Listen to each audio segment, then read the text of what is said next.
ભવ્ય તિરંગા યાત્રામાં સુરત શહેર થયું દેશભક્તિમાં લીન. લાખો સંખ્યામાં ઉમટી જનમેદની. તિરંગા પદયાત્રામાં 1 લાખની જનમેદની ઉમટી. તિરંગા યાત્રાના માર્ગને દુલ્હનની જેમ શણગારવામાં આવ્યો. વિવિધ રાજ્યના લોકો પારંપરિક વસ્ત્રો પહેરીને જોડાયા. આજે સુરતમાં ભવ્ય તિરંગા પદયાત્રાનું આયોજનને લઈને તૈયારીઓ આખરી ઓપ આપવામાં આવી રહી છે. તિરંગા યાત્રામાં 1 લાખની જનમેદની ઉમટી પડી હતી. 2 કિલોમીટરની તિરંગા યાત્રાને લઈ વાય જંકશનથી લાલભાઈ ક્રિકેટ સ્ટેડિયમ સુધીના માર્ગને દુલ્હનની જેમ શણગારવામાં આવ્યું છે.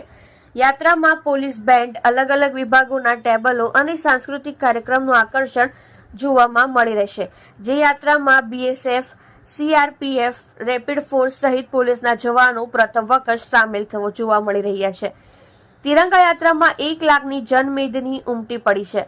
સુરતમાં આજે યોજાવા જઈ રહેલી ભવ્ય તિરંગા યાત્રામાં વિવિધ રાજ્યના લોકો પારંપરિક વસ્ત્રો પહેરીને જોડાવાના છે. અલગ અલગ સમાજ અને સ્કૂલ સહિતના કુલ 20 બેન્ડ દ્વારા પ્રસ્તુતિ કરવામાં આવનાર છે. રાજ્યમાં પ્રથમ વખત તિરંગા યાત્રામાં સશસ્ત્ર દળો દ્વારા માર્ચ પાસ્ટ, વિદ્યાર્થીઓ દ્વારા વિવિધ સાંસ્કૃતિક કાર્યક્રમની પ્રસ્તુતિ અને પોલીસ બેન્ડ સહિત વિવિધ વિભાગોના ટેબલો રજૂ કરવામાં આવ્યા છે.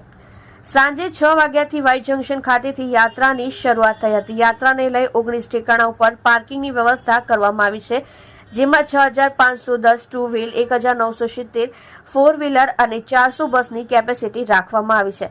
સાંજે 6 વાગ્યાથી વાય જંકશન ખાતેથી શરૂ થઈ યાત્રા. આ તિરંગા યાત્રામાં લાખોની સંખ્યામાં લોકો જોડાયા છે. કેન્દ્રીય મંત્રી અને પ્રદેશ પ્રમુખ CR પાટીલ સહિત ધારાસભ્યો અને સામાજિક આગેવાનો મોટી સંખ્યામાં જોડાશે.